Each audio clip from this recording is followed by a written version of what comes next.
If you want to learn the chin-up, there are some specific exercises that you can do. In this video, I will explain to you how to get to the chin-up, but it's from a certain point. And I have a video where I show you 2 tests. Yeah, and I will link this video in the video description. If you can do these 2 tests, if you can mark that, then this video is right for you. Very quick, the test is 10 rows and a 60-second active hang. So if you don't know what this is, then watch the other video. If you're sure you can do this, then stay here and I explain you the next step. There's 2 main things that I use now if you want to learn the chin-up.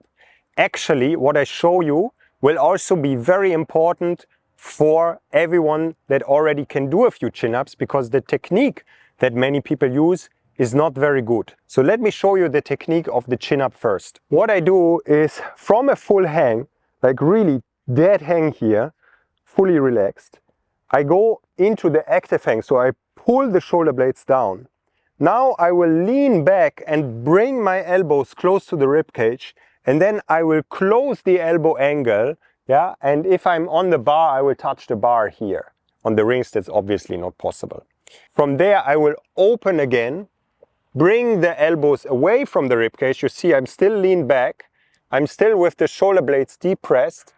And from here, when the elbows are straight or almost straight, then I'm relaxing the shoulders and I'm going into, again, the passive hang.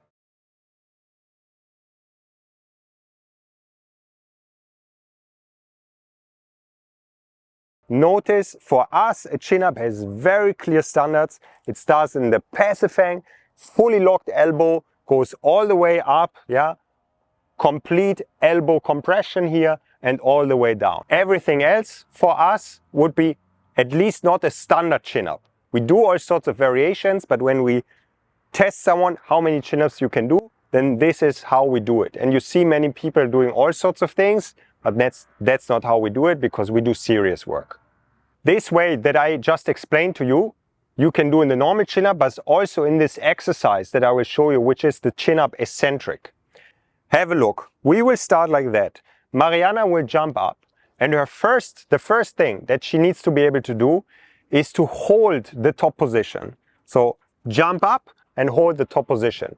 I would like her to be able to do that for 20 seconds before I even think about going into the eccentric, so going into negatives. So this is another test.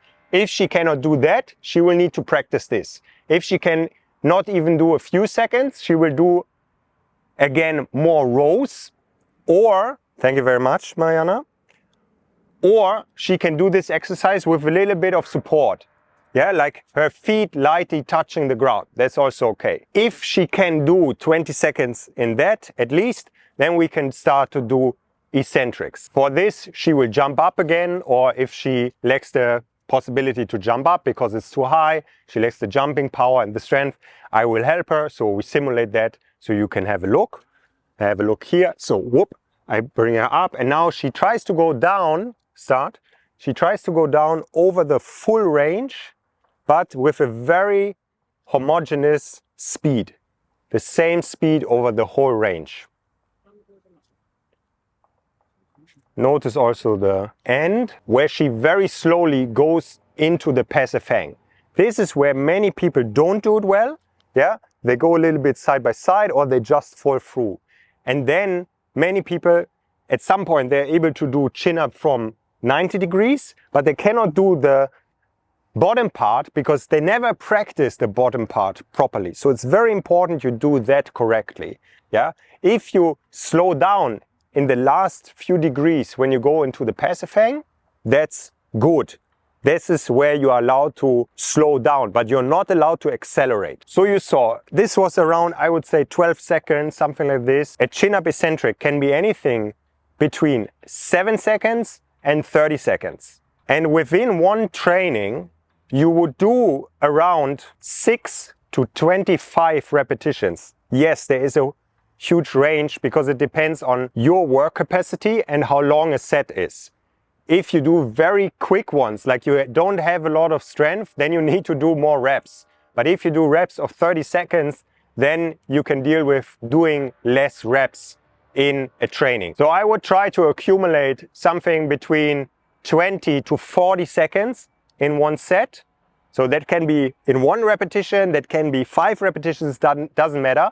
But then it's a set and you take a longer rest. That can be 4 minutes, that can be 5 minutes. Yeah, really take rest. Most people don't understand this basic thing that you need to take long rests in max strength training that we're doing here, and then they don't get the results. So this is one very powerful exercise. I show you what the next step is when you can do this well. If you can do at least 20 seconds in the eccentric, you can think about the next exercise. So what we will do next is, Mariana, you will go up, you will hold 3 seconds here, you will hold 3 seconds at 90 degrees, and you will hold 3 seconds at 135 degrees. So this will be 9 seconds of holds, and in between she will go slow as well. So I will time it for you so you know how long it is for the audience. Let's go up, jump, and 1, 2, 3, and she goes to 90. 1, 2, 3, and she goes to 135. 1, 2, 3, and slowly down with control into the passive hang. Thank you. So this was 15 seconds, time under tension. The next thing here is that you increase the time that you have in the statics, in this isometrics where you stop. And you know what?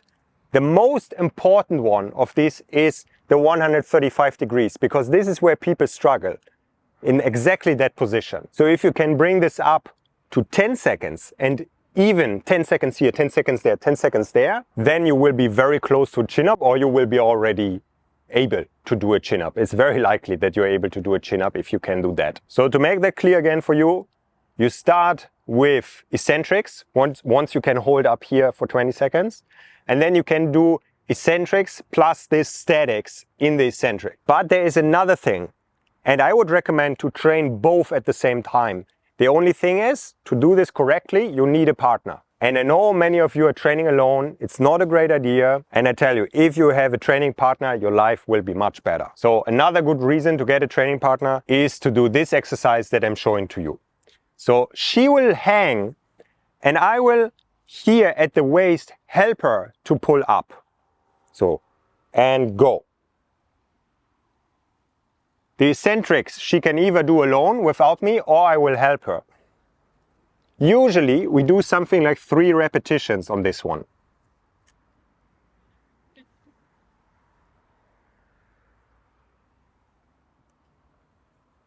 And make sure you go into full passive hang. All right.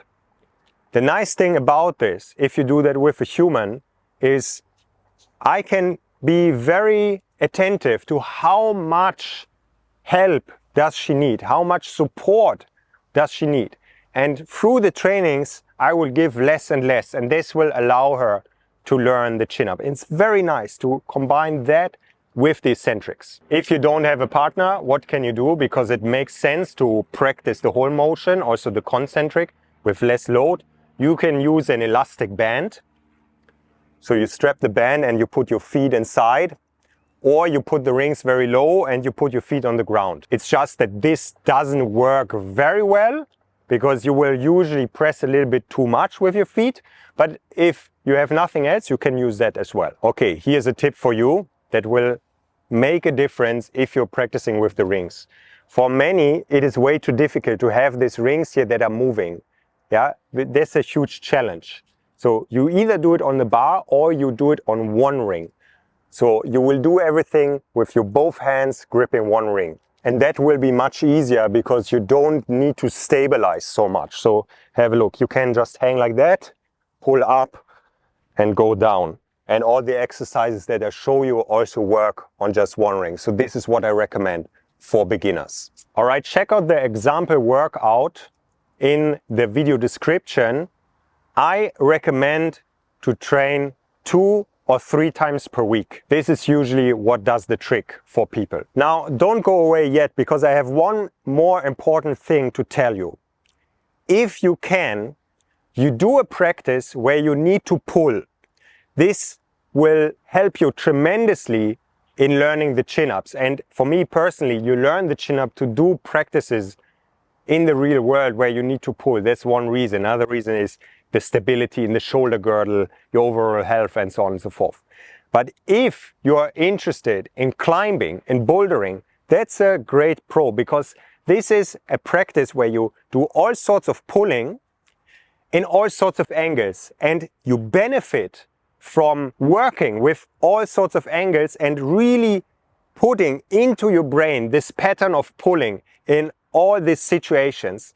That will tremendously accelerate your path towards the chin-up. And I saw this with Mariana. She was progressing slowly in the chin-up, but once she started to go climbing additionally, something like 1 time up to 2 or 3 times per week, her chin-ups really changed. Like, you could see the confidence in the pulling. So if you can combine it with the practice where you have to pull, and this can be climbing, this can be rowing, this can be wrestling, you will see it makes a huge difference. All right, that was Josef Bartz. Subscribe to the channel to receive more valuable information. We support you in living a good life, and continue to practice.